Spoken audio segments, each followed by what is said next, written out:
মুজাহিদ তুমি কটা হাদিস কইছান? আসসালামু আলাইকুম ওয়া রাহমাতুল্লাহ।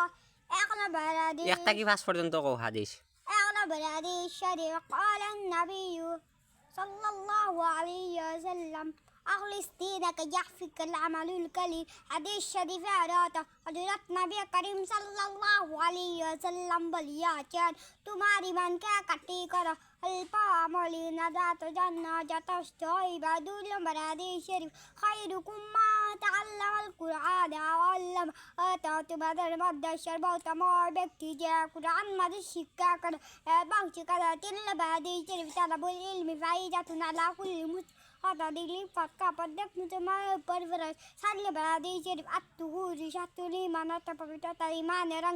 পাঁচ নম্বর হাদিস শরীফ মিফতাহুল জান্নাতিস সালাত, নামাজ বেহেশতের চাবি। মাশাআল্লাহ, অনেক সুন্দর হয়েছে। মুজাহিদে হাদিস কইছে, ফার্স্টটা অনেক সুন্দর হয়েছে। মাশাআল্লাহ মাশাআল্লাহ।